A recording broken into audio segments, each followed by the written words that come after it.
गांव के एक सिरे पर एक माँ बेटी झोपड़ी में रहती थी। माँ विधवा थी तो बेटी कुंवारी थी। घर में और कोई आदमी ना था। बेटी गौरा बाग से पत्तियां बटोर कर लाती तो माँ गंगा भाड़ झोंकती थी। इससे शेर भर अनाज मिल जाता तो दोनों खाकर फो पड़ती थी। इसी से उनका गुजारा बसारा हो रहा था। इसी तरह से हर माँ की तरह गौरा की माँ को भी हमेशा यही चिंता रहती थी कि किसी तरह उसकी बेटी की सगाई हो जाए।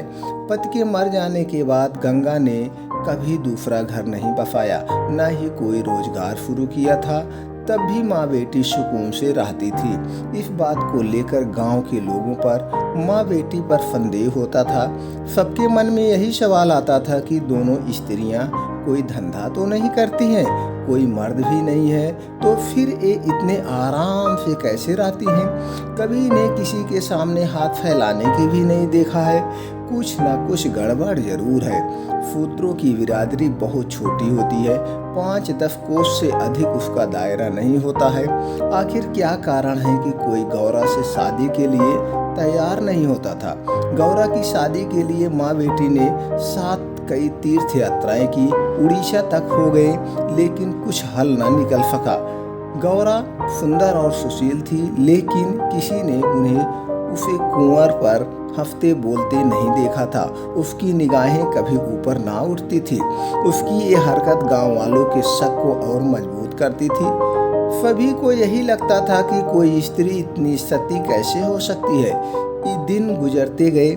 गौरा की माँ चिंता से घुलती जा रही थी। उधर गौरा की सुंदरता, उसकी जवानी गांव वालों की नज़र में चुभ रही थी। एक परदेशी गांव से दूर नौकरी की खोज में कलकत्ता जा रहा था। 10-12 कोस दूर पहुंचते ही उसे रात हो गई। उस समय वह एक गांव में पहुंचा था। वह लोगों से किसी कहर का घर पूछ रहा था। किसी कहार का घर पूछते हुए गंगा के घर पहुंचा। परदेशी को देख गंगा बहुत खुश हुई।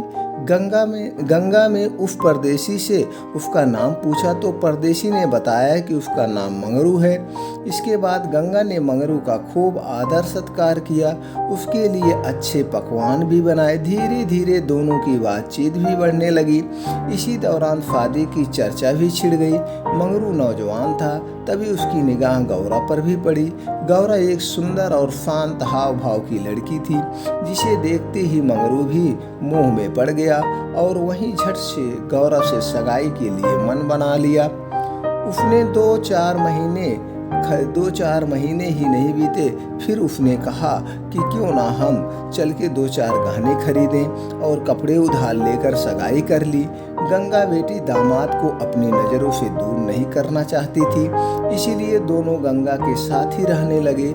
10-15 दिन भी नहीं बीते थे कि मंगरू के कानों में कई तरह की बातें पड़ने लगी।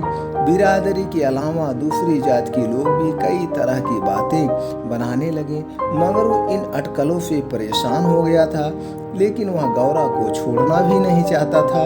1 महीने बाद मंगरू अपनी बहन के घर गया। बहन ने खाना परोसा। मंगरू ने बहनोई को साथ में खाने के लिए कहा। बहनोई बोला, तुम खा लो, मैं बाद में खा लूँगा। मंगरू को कुछ संदेह हुआ। उसने साफ पूछ लिया कि आखिर बात क्या है। बहनोई बोला, मैं तुम्हारे साथ नहीं खा सकता। तुमने बिरादरी से बाहर शादी की है, किसी से ना पूछा, कुछ भी नहीं पूछा, ना तो किसी को कुछ बताया। जब तक पंचायत नहीं होगी मैं तुम्हारे साथ उठ बैठ नहीं सकता। तुम्हारी हरकत की वजह से मैं समाज से रिश्ता खत्म करना पड़ रहा है। सब लोग मुझे ताने सुनाते हैं कि ये भी उनका रिश्तेदार है, उसने घर छोड़ के ऐसे शादी कर लिया। मंगरू तेजी से उठा और ससुराल लौट आया, लेकिन मन बेचैन था। उसने किसी से कुछ नहीं कहा और रात के अंधेरे में गौरा को छोड़कर चला गया। इसी तरह कई साल बीत गए, लेकिन मंगरू का कुछ पता ना चला। पति के गायब होने पर भी गौरा उदास न थी। वह हंसती खेलती, मांग में सिंदूर लगाती, रंग बिरंगे कपड़े पहनकर तैयार होती थी। अपने पीछे मंगरू एक भजन की किताब छोड़ गया था। खाली समय में गौरा उस किताब से कुछ भजन गाती थी। पहले गौरा गांव की औरतों से ज़्यादा मिलती जुलती नहीं थी। दरअसल उनके पास उन स्त्रियों से बात करने के लिए कोई विषय ही नहीं होता था। गौरा के पास अब गृहस्थ जीवन की ढेरों बातें थी जिसकी चर्चा वह गली मोहल्ले की औरतों के साथ करती थी। वह सभी को बताते कि मंगरू कितना अच्छा सहनशील है। तभी वहां मौजूद एक स्त्री ने पूछ लिया, गौरा मंगरू तुम्हें छोड़कर क्यों चला गया? गौरा कहती, मर्द कभी ससुराल में रह सकता है भला? बाहर जाकर पैसे कमाना ही मर्द का असली काम है।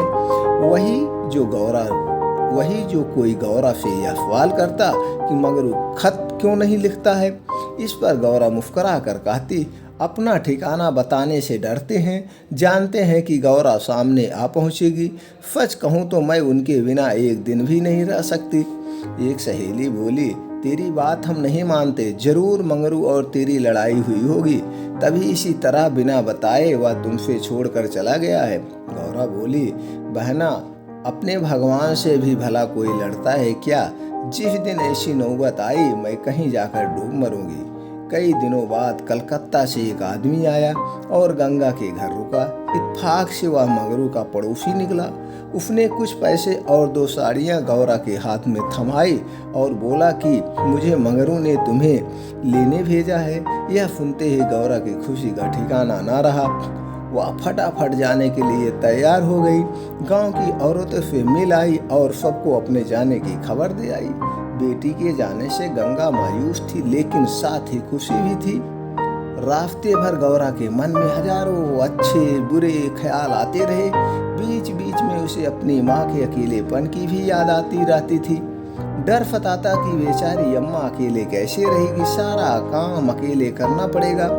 बूढ़ी दिन भर रोती रहेगी। इसी उड़े बान में रास्ता कट गया। लगभग 3 दिनों बाद गाड़ी कलकत्ता स्टेशन पहुंची। गौरा का दिल दो जोर जोर से धड़क रहा था कि वह अब पहुंच गई। उसे खुशी भी हो रही थी, दिल भी धड़क रहा था। वह प्लेटफार्म पर उतरकर मंगरू का इंतजार करने लगी।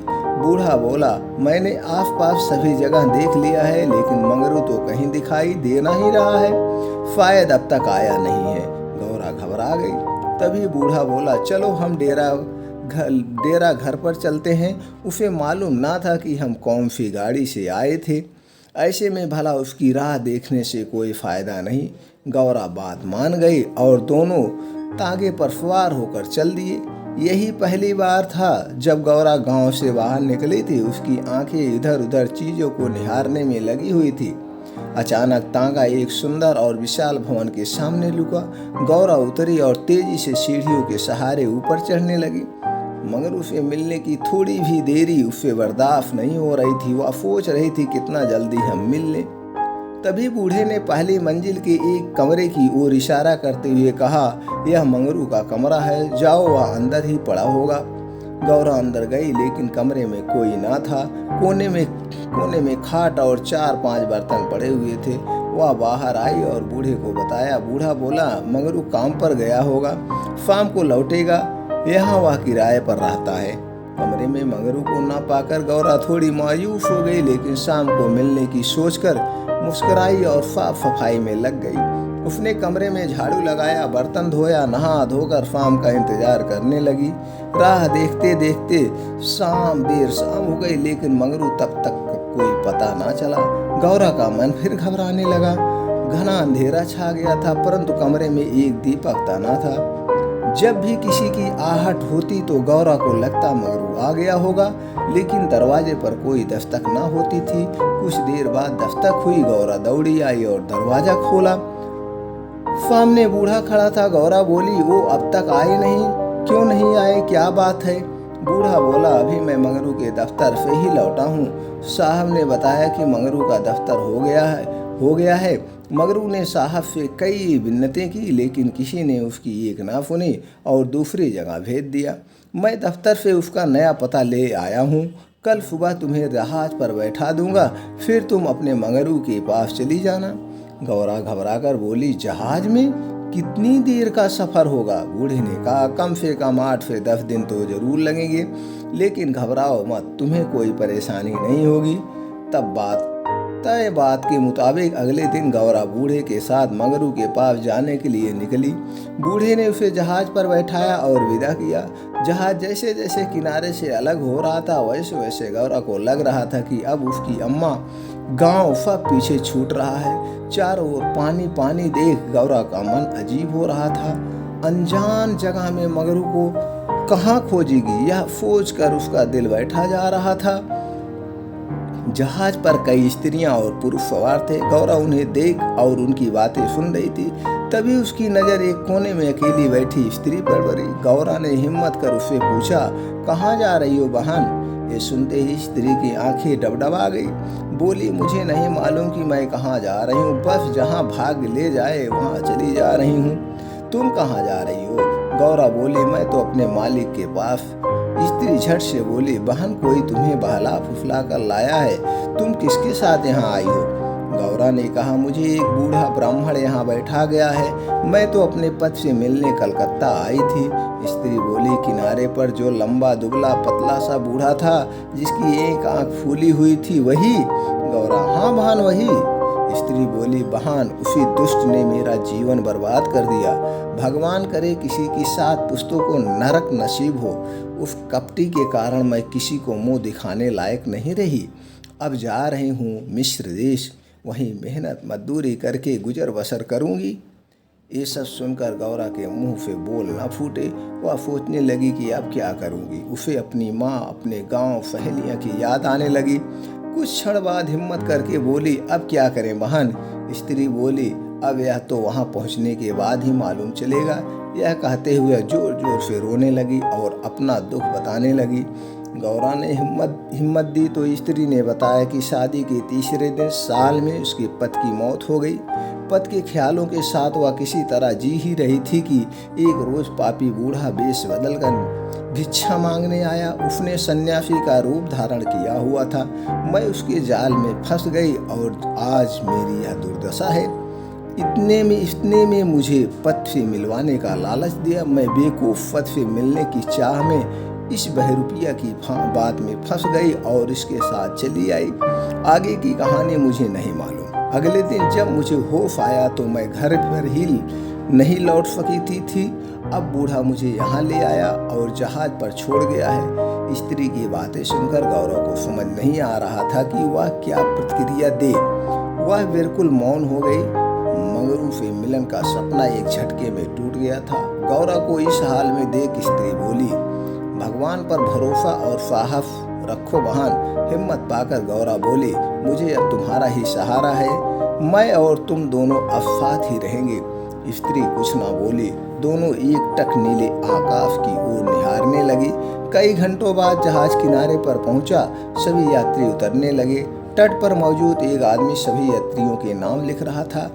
अब गौरा के उतरने की बारी आई। जैसे ही उसने पाँव नीचे रखा वह चौंक गई। उसके शरीर से करण दौड़ गया। वह जड़ बन गई। ना कुछ बोल पा रही थी और ना ही पीछे से आवाज़ दे रहे यात्रियों की बात सुन रही थी। ऐसा लगा मानो दुनिया रुक गई हो। गौरा के सामने वह दृश्य था जिसकी उसने उम्मीद छोड़ दी थी। तट पर खड़ा व्यक्ति जो यात्रियों के नाम लिख रहा था वह कोई और नहीं बल्कि मंगरू था। गौरा इस क्षण सातवें आसमान पर थी। उसकी खुशी छिपाए नहीं छिप रही थी।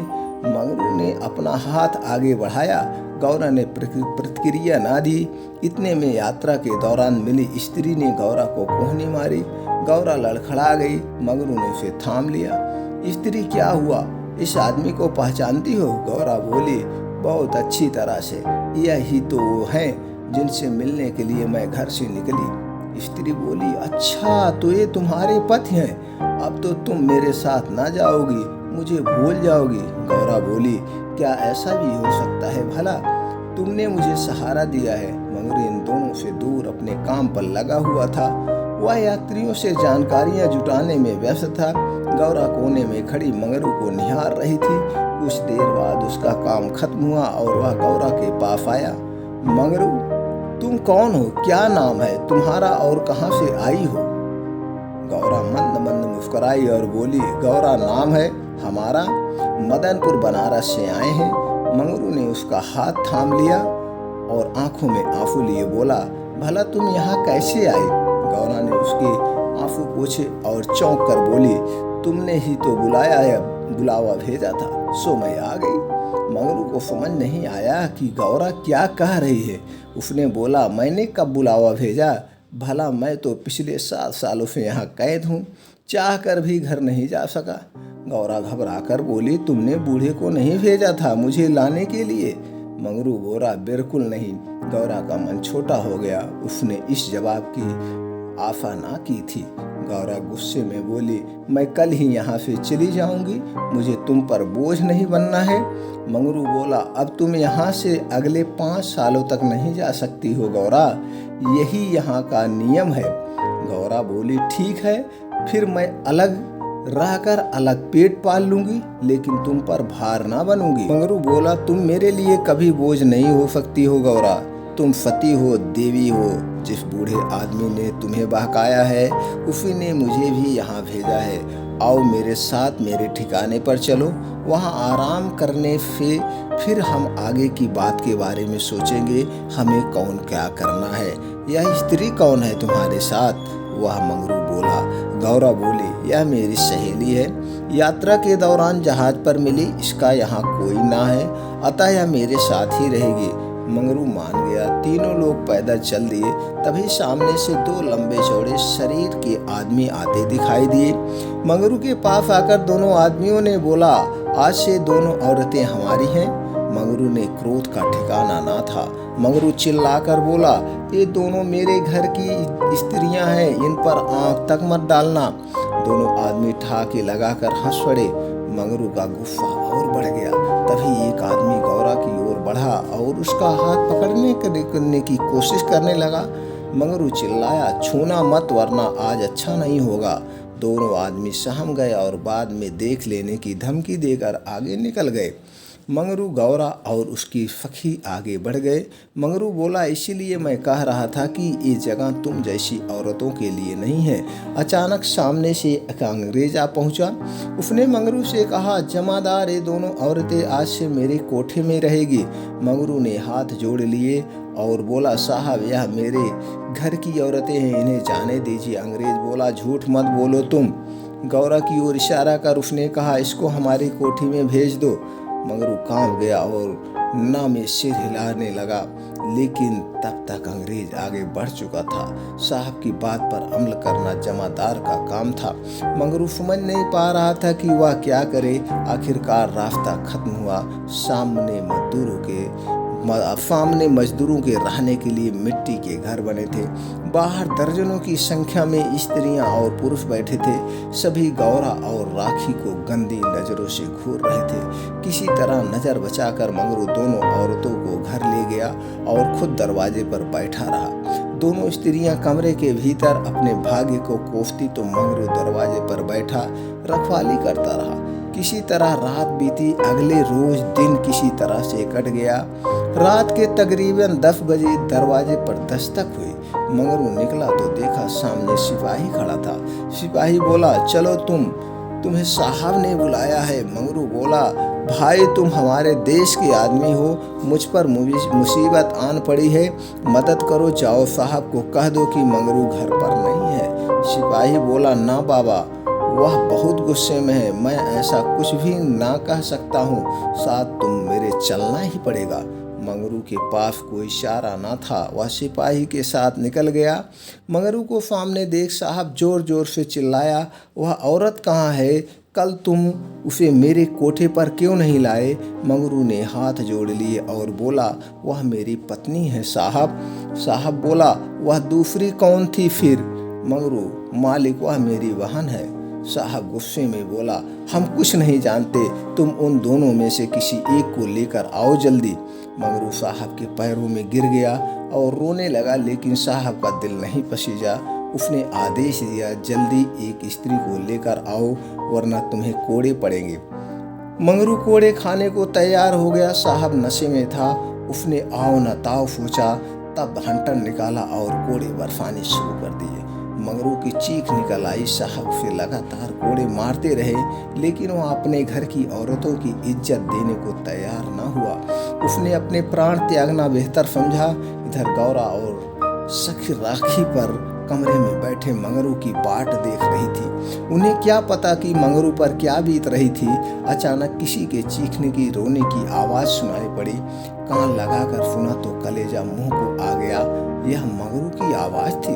गौरा दौड़कर दरवाजे पर पहुंची। मंगरू की आवाज़ सुनकर उससे रहा न गया। वह आवाज़ के पीछे पीछे दौड़ पड़ी। फाटक खुला था। गौरा कोई है आवाज़ देने लगी, लेकिन जवाब न मिला।